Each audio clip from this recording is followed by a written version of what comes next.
The voice on the other end of the phone was not my son's. It was my daughter-in-law's, and she was not speaking. She was screaming. "What do you mean I cannot be added to the deed? I am his wife. I have every right." I heard her pull the phone away from her ear. There was a muffled argument in the background, then the sharp click of a door slamming. A few seconds later, my son's name lit up my screen. "Mum." His voice was low and tight. "What did you do?" I took a slow breath. Outside my kitchen window, the maple tree my husband had planted 32 years ago was dropping its last leaves of autumn. I had been sitting here waiting for this call. I had known it was coming. "I protected what is mine," I said quietly. The silence that followed was the longest of my life.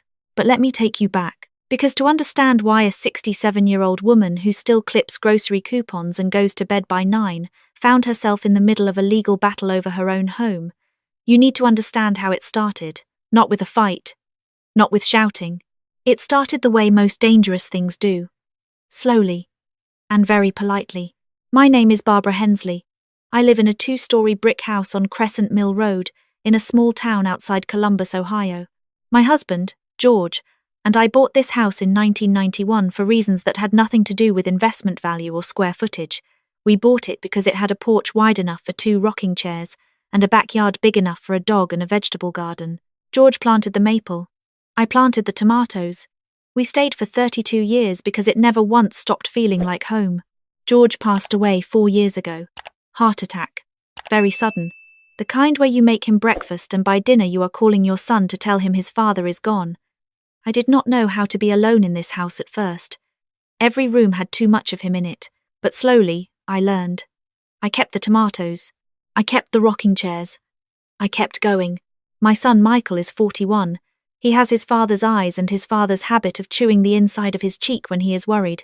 He married Rachel 6 years ago. I was happy for him. I wanted to be happy for him. Rachel was organized and ambitious, and she laughed easily in those early months. She made my son smile. That was enough for me. Things shifted so gradually I almost missed it. The first time Rachel mentioned the house, it was over Sunday dinner. She had made a comment about property taxes going up in the county and how it was a shame older homes were such a burden to maintain alone. I had smiled and said the house was no burden. She had smiled back. We had moved on to dessert. The second time, she brought up a news story about an elderly woman who had fallen down the stairs and not been found for 2 days. She said it very casually. "The way you mention weather, that is the danger of living alone," she had said. "Especially in a big house." My son had nodded along without looking up from his plate. The third time was not casual at all. It was a Saturday afternoon in March. Rachel and Michael had come over to help me sort through some of George's old things in the garage. We had been at it for about an hour, when Rachel straightened up and wiped her hands on her jeans and said, "Barbara, Michael and I have been talking. We think it would make the most sense for us to be on the deed." I set down the box I was holding. "On the deed," I repeated, "just to help you manage things," she said. "Property is complicated. If something happened to you, we would be better positioned to handle it." I looked at my son. He was looking at the floor. "Nothing is going to happen to me," I said. "You never know," Rachel said, and she smiled pleasantly, the way she always did when she said something unpleasant. I did not argue. I had learned by then that arguing with Rachel in the moment was like pressing a bruise. It only made it worse. I told her I would think about it. She said that was all she was asking. We finished sorting the garage and they drove home, and I sat on the porch until the sun went down. The next morning I called my lawyer. Her name is Patricia Owens. I had used her to settle George's estate, and she was the kind of woman who said exactly what she meant, without softening it into something unrecognizable. I told her what Rachel had asked. She listened without interrupting. "Do not sign anything," she said, before I had even finished the story. "I was not planning to," I told her. "Good. And Barbara, document every conversation from here forward." I thanked her. I hung up. I bought a small notebook and began writing things down. Over the following weeks, the conversations increased. Rachel texted me articles about estate planning. She emailed me links to something called a joint tenancy agreement, with a short note that said, "Might be worth reading." She mentioned, twice in 1 week, a woman at her office whose mother had dementia and had let her affairs become an absolute mess. Each time I listened, each time I wrote it down in my notebook, Then in April, the thing happened that changed everything. I came home from grocery shopping to find Rachel's car parked in my driveway. She had a key for emergencies, which I was beginning to regret. I found her in my living room, sitting on the couch, looking through what I recognized as the folder where I keep important documents, insurance papers, property records. She looked up without embarrassment. "I was looking for the water heater warranty," she said. "Michael thought it might be in here." I set my bags down carefully. "That folder is private," I said. She closed it and set it on the coffee table. "I was not being nosy, Barbara. I was helping." "I did not ask for help," I said. She stood up and tucked her hair behind her ear. "You know, Michael worries about you. We both do. This house is a lot for one person." I waited. "There is a place," she continued, "that Michael and I went and looked at. Just to look. It is a retirement community, about 20 minutes from us. It is beautiful, actually. They have a garden program, and the apartments are very well maintained." "Rachel," I said. She stopped. "Get out of my house." The color rose in her cheeks. She gathered her purse slowly, the way people do when they want you to know they are not rattled. At the door, she turned back. "We are only trying to help you," she said. "By looking at places to put me?" I answered. She left without responding. I stood in my living room for a long time after the sound of her car faded. Then I sat down, and I called Patricia again. I told her about the document folder. I told her about the retirement community. I told her about the months of slowly escalating pressure. "She has been laying groundwork," Patricia said. "For what?" I asked. "For making the argument, if it ever came to that you were struggling, that you needed oversight, that adding her name to the deed was in your best interest." The word groundwork sat in my chest like a stone. This had not been casual concern. This had been a plan. "What can I do?" I asked. "Quite a lot," Patricia said.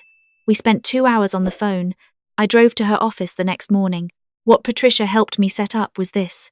First, I established a revocable living trust. The house and my savings went into the trust. I was the trustee while I was alive and capable. My designated successor was not Michael. It was my younger sister, Carol, who lives in Pennsylvania, and who has always been sensible and honest, and who has never once looked at my house as something she might one day own. Second, I added a specific provision. If I was ever placed in a care facility without my written consent, documented by 2 independent witnesses, certain financial arrangements would automatically shift in a direction that would not benefit the people who placed me there. Third, I made sure everything was filed, stamped, and recorded with the county. Nothing secret. Everything legal. Patricia asked me if I wanted to tell Michael what I had done. I thought about it for a long time. "Not yet," I said, because what I wanted to know first was how far this had gone, whether my son had been the one pushing, or whether he had simply stopped pushing back. The answer came sooner than I expected. It was a Wednesday evening in May. My son called, which was not unusual. What was unusual was what he said. "Mum, Rachel and I want to take you to dinner Saturday. Somewhere nice. We have been thinking a lot and we want to talk." My stomach tightened. But I said yes. Saturday came. They took me to a restaurant with cloth napkins and a wine list. Rachel wore a blazer. My son ordered steak. We talked about ordinary things through the appetizers. The weather. A trip they were planning. A neighborhood event. I waited. The bread basket was being cleared when Rachel folded her hands on the table. "We want to bring something up," she said, "and we want to do it lovingly." That word. Lovingly. It was the most dangerous word she had used yet. "We have been consulting with a financial planner," she continued, "and he confirmed what we have been thinking, that for tax purposes, for estate purposes, and really for everyone's peace of mind, it makes the most sense to transfer the house now rather than later." I looked at my son. He met my eyes for exactly 1 second, then looked at his water glass. "The planner said it could save tens of thousands in probate," Rachel said. "It is really the logical thing." "Whose financial planner?" I asked. "Ours," she said. "Then he is working in your interest," I said. "Not mine." Rachel's jaw tightened slightly. "We are your family, Barbara. Our interests are the same." "Are they?" I asked. My son finally spoke. "Mum, we are not trying to take anything from you. We just want to be prepared." "For what?" I asked. Neither of them answered. "For what?" I asked again. more slowly. Michael looked at Rachel. Rachel looked at the table. You are not young, she finally said. And things change. We want to be in a position to make decisions quickly if we need to. What kind of decisions? I asked. If your health changes, she said. If you cannot manage on your own, there it was. I set my fork down.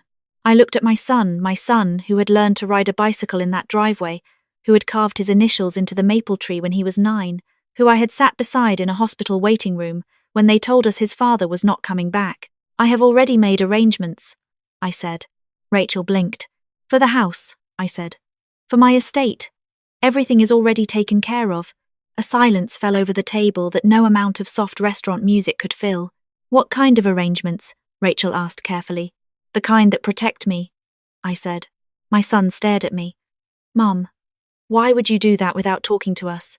Why would you consult a financial planner about my house without talking to me? I replied. He opened his mouth.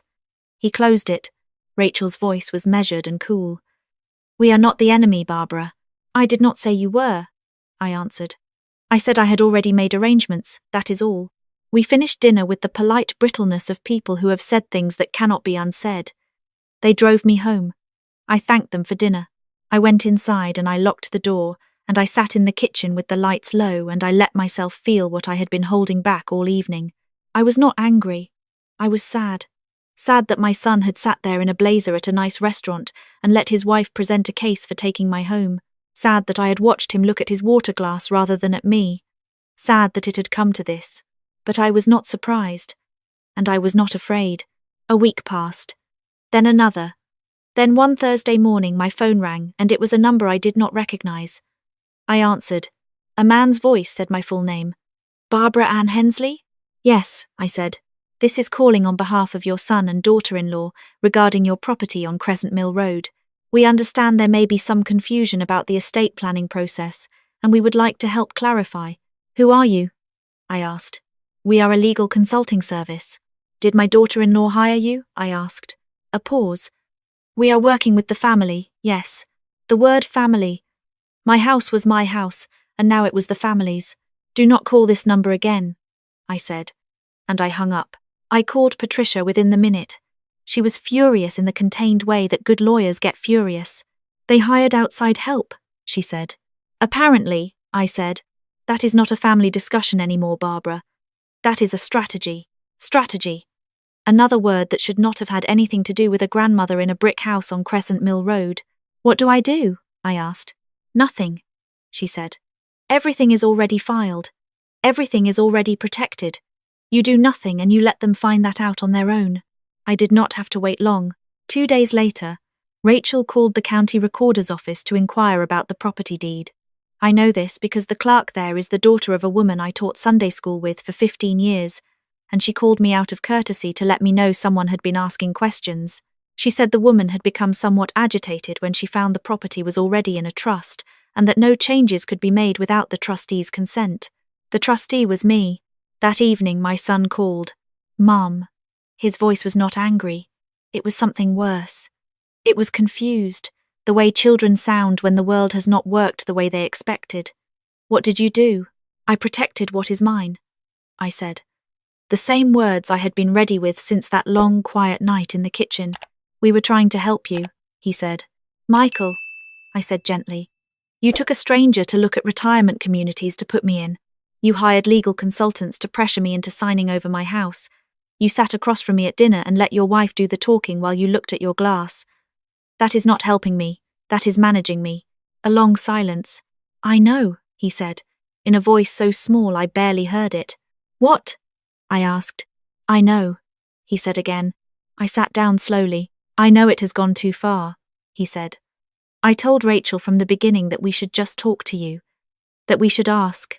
She kept saying we needed to be strategic, that you would say no, that by the time anything happened it would be a mess. You let her decide how to handle your own mother, I said. He did not argue. How long has she been planning this? I asked. He was quiet for a moment. About a year, he finally admitted. A year. While I had been clipping coupons and tending my tomatoes, there had been a plan, a timeline, a financial planner, and a legal consulting service, and brochures for retirement communities. Did you want this? I asked. Be honest with me. A long pause. I wanted to feel prepared, he said.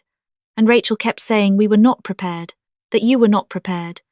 And I kept letting her convince me. You are 41 years old, I said quietly. I know, he whispered. Your father and I raised you to say what you mean, I said. Whatever happened to that?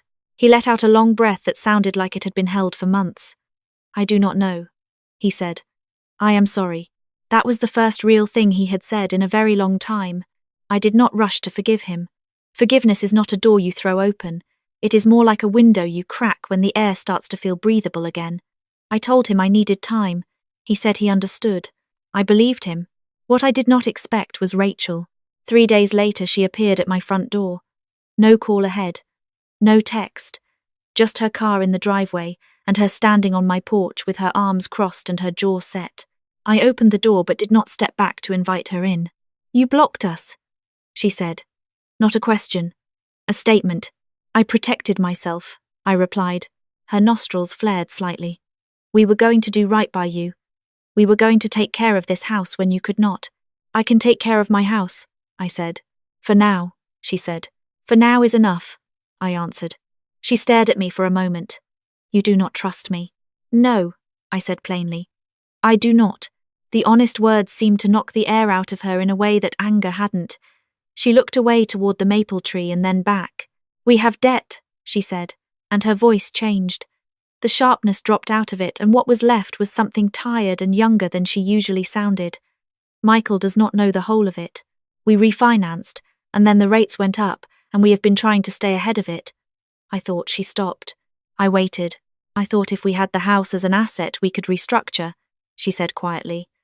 We would not have taken it from you. We just needed it on paper. I felt the complicated sadness of hearing someone's real reason for the first time. Rachel, I said, you cannot use my home to solve your debt. I know that now, she said. Did you know it when you made the plan? I asked. She looked at the floor of my porch. I told myself it was different. I told myself it would help everyone. Fear makes people tell themselves convenient things, I said. She looked up. I know something about that, I added. After George died, I had been afraid every single day for a year.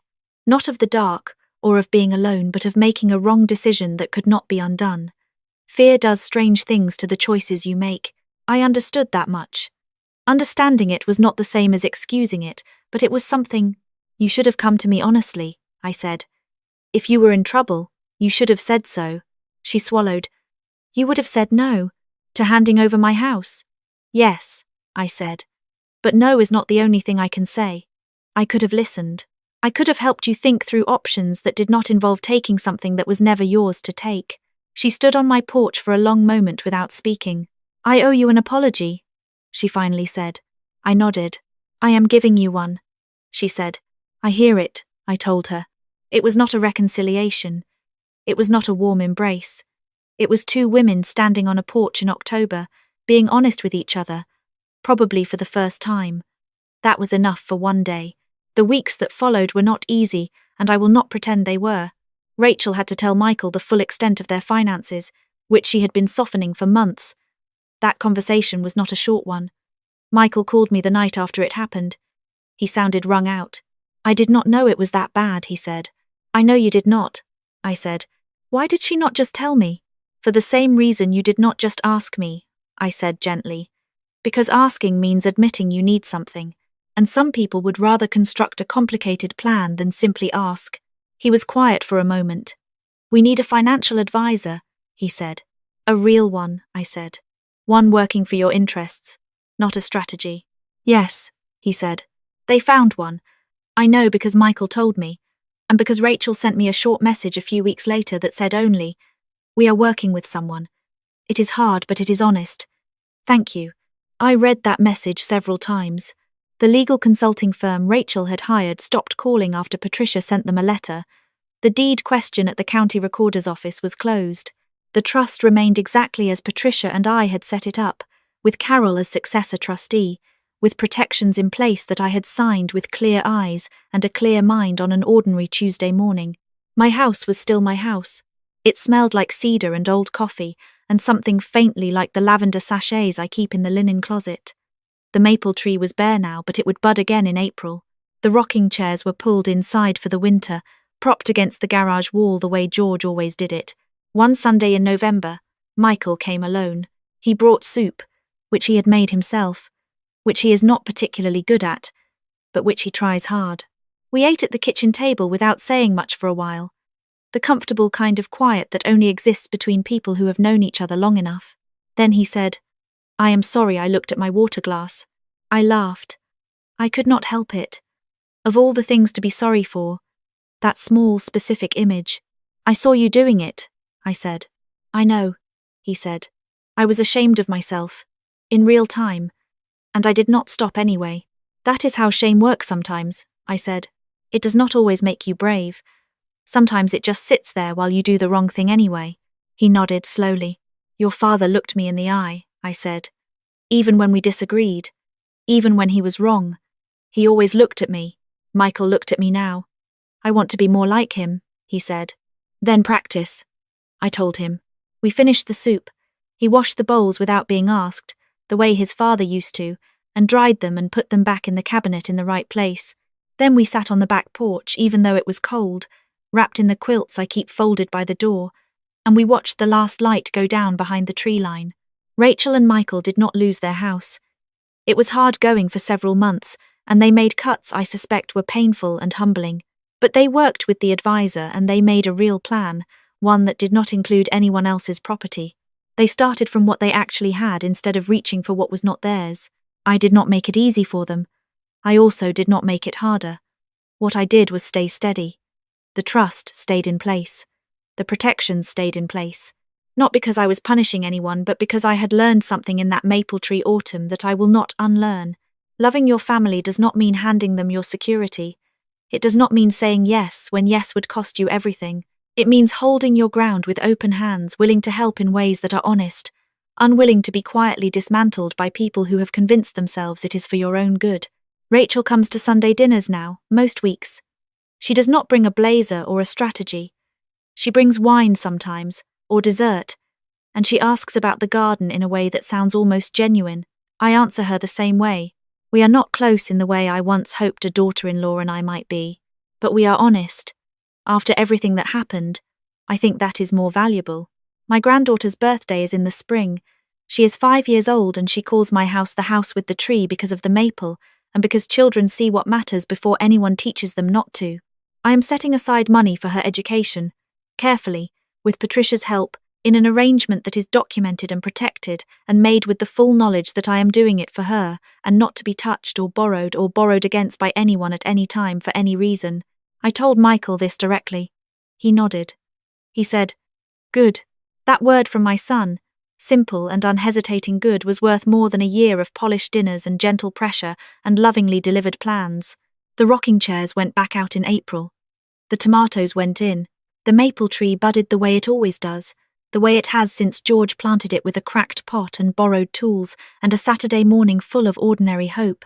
If you are listening and you have been told that protecting yourself is the same as not trusting your family, I want to tell you something clearly. Protecting yourself is not distrust. It is not coldness. It is not selfishness dressed up in legal documents. Sometimes the people who love you most will panic. They will make plans instead of asking questions. They will sit across from you at dinners with cloth napkins and present those plans with smiles and the word lovingly and hope you will not notice what they are really asking. And sometimes the most loving thing you can do for them, and for yourself, is to have already made your own arrangements. Quietly, carefully, with a good lawyer and a clear head and a notebook full of things you wrote down because someone very wise told you to. The house on Crescent Mill Road is still mine. It will be mine for as long as I am here to tend it. And when that changes, it will change on terms I chose, in writing, with my name signed in my own hand. Not because I do not love my family, but because loving them never required me to disappear.